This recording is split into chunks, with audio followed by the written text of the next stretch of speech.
Are you ready? Are you ready? Fight! Here we go.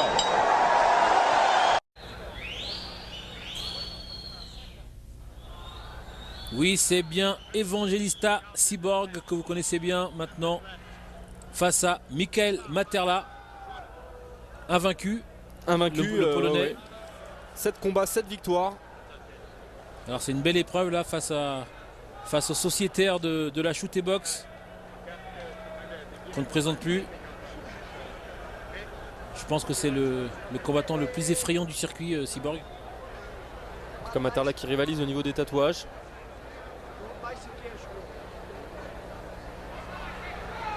Ouais, il est flippant. C'est officiel. Et un combat avec Cyborg se termine dans 95% des cas par un KO. C'est pas un combattant qui va à l'économie, Cyborg.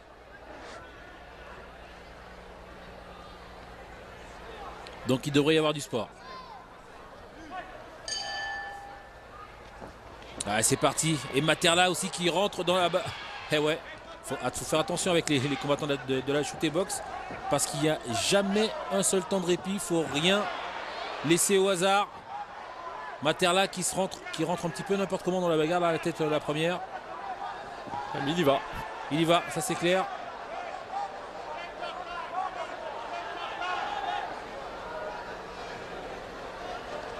Le Polonais qui veut montrer à Cyborg qu'il n'a pas peur de lui.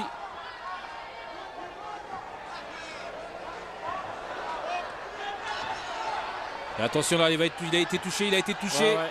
Il a été touché, Materla. Attention. Il faut qu'il se replace vite. Sur le dos. Et ouais, ce coup de genou qui est venu de très très loin. Voilà, c'est fait, il est replacé, Materla. Il a repris... Cyborg dans sa garde. En demi-garde, ouais. il a récupéré juste une seule jambe. Voilà, maintenant il faut s'accrocher. Il est déjà un peu marqué au-dessus de l'œil, on le voit au-dessus de l'œil droit. Et là c'est dur parce que s'il n'essaie pas de se replacer, il va continuer à subir ce genre de coups aux côtes. Et croyez-moi, c'est pas top. Ça finit par faire mal forcément.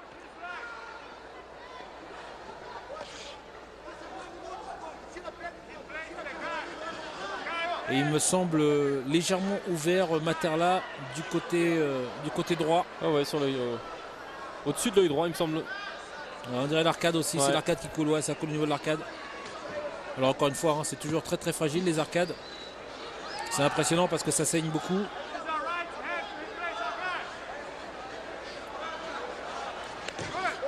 Ah ouais, par contre, s'il ne protège pas son visage des coups de genoux, ça va être rapidement terminé.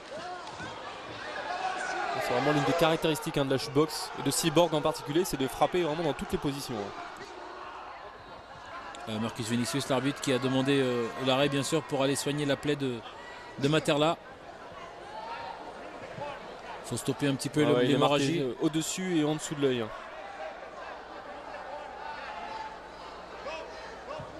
Cyborg a fait un très très bon début de combat. Un début de combat hallucinant, Cyborg. On l'a vu, un boxer sans garde.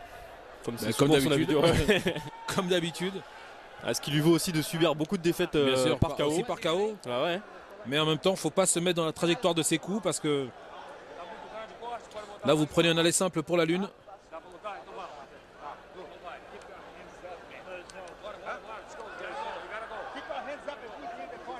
Et ouais. Et on est clair dans le coin de Materla. Il faut y aller. Bien penser à garder sa garde haute. Par contre, c'est clair que face à Cyborg, il ne faut pas se désunir.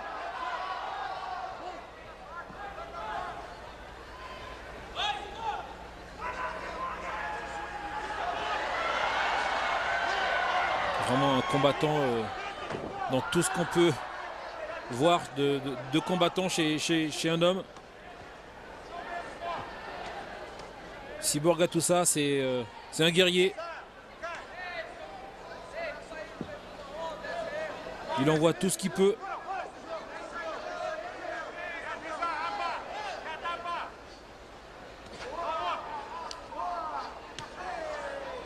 C'est le genre de combattant qui ne calcule pas en fait, Cyborg. Ah ouais. Il monte pas pour. Il n'a pas de tactique. Ou du moins toujours la même. Sa tactique, c'est rentrer dedans, envoyer les coups de pied, les coups de poing. Jusqu'à ce qu'il ait plus de force. Jusqu'à essoufflement, exactement. De lui ou au chaos de l'adversaire. On se rappellera toujours le combat face à Malvin Maneuf. Là, c'était mémorable. Ouais. Voilà, c'est. Ça résume la situation.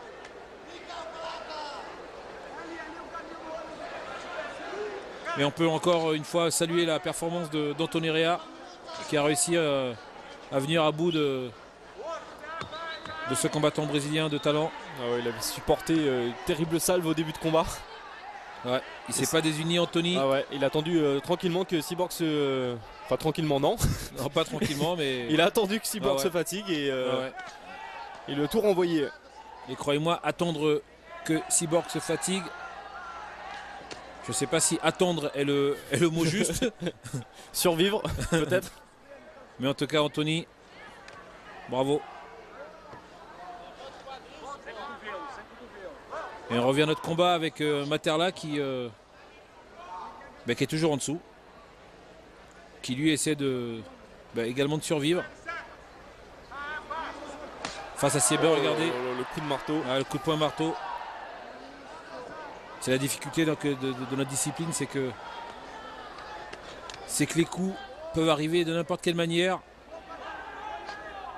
Et c'est beaucoup plus difficile de travailler parce qu'il y a tellement de façons différentes de terminer un combat. Et de tellement de façons différentes également de bloquer les coups qui peuvent arriver. Que ça ne rend l'entraînement que plus difficile. Et puis forcément que plus intéressant. Donc un premier round à l'avantage de Cyborg. Qui a dominé son adversaire debout et au sol, hein, Ouais, là, on peut le dire. Je crois qu'il n'y a pas photo. On voit qu'il commence à accuser le coup quand même, le Brésilien. Ouais, ça également c'est quelque chose à mettre au crédit. Je sais pas si on va dire au crédit, mais Cyborg n'a pas beaucoup de conditions physiques. Il manque un peu de conditions physiques, mais on voit également pourquoi. Il tape dans n'importe quelle position. Même s'il n'est pas en équilibre, il envoie quand même ses coups. Et forcément, il s'essouffle.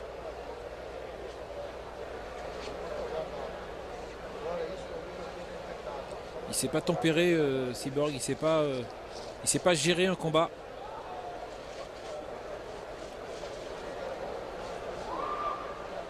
Mais ça en fait également le combattant spectaculaire qu'il est.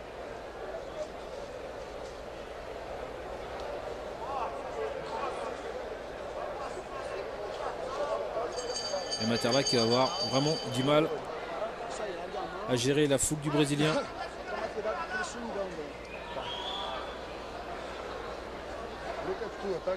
Et Materla qui nous vient je rappelle, hein, qui vient de Pologne. Et qui est toujours invaincu. Même toujours si invaincu son invincibilité sérieusement remise en question dans ce combat. Ouais, mais on rappelle également les conditions. Je vais vous en parler pour l'avoir vécu avec Boris Johnstomp. Une chaleur caniculaire, une humidité rare. Très très difficile, qu'on n'a pas l'habitude de combattre dans ces conditions. Kassim également en a fait les frais. Kassim Hanan, qu'on salue bien sûr. Qui s'était incliné face à ce même Cyborg. Tout à fait Antoine. Lors du Mecha 12. L'arbitre qui relève les deux combattants. Je sais pas trop pourquoi.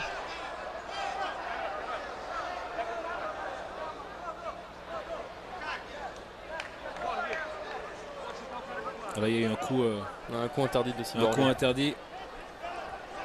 Enfin, ça nous étonne même plus de la part de Cyborg. Ah, il était un petit peu haut ce coup entre les jambes. Mais bon, Materla n'a pas bougé, donc tout va bien.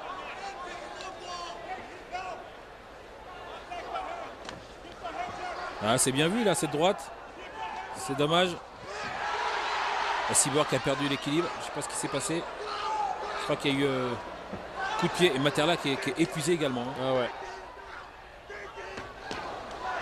Ah ouais, c'est bien vu ce jab. Ouais, Il lâche rien, il en ouais. peut plus, il en peut plus. Il en peut plus. Je pense que il est en train d'abandonner.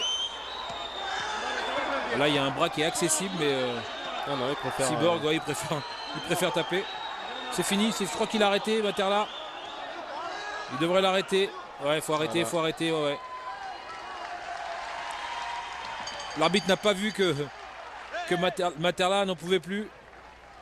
Il attendait que celui-ci fasse signe ou d'abandonner beaucoup plus bruyamment ou concrètement en frappant par terre. Mais c'est une victoire supplémentaire de Cyborg par TKO. On vous l'a dit, un combat de Cyborg ne va rarement au bout.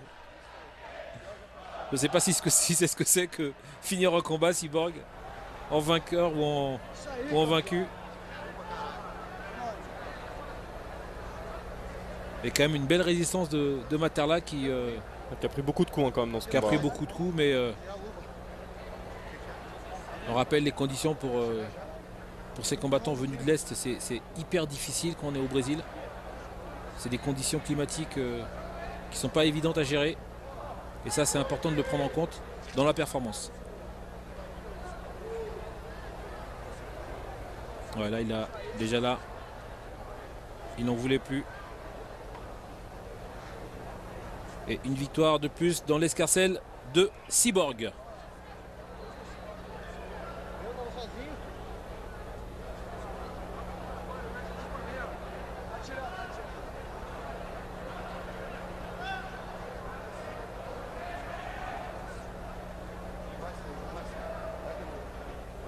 Vai sair, vai de novo. Estou dentro, Manolo. Manolo. Vai. Vou passar. Good. Manolo, passar.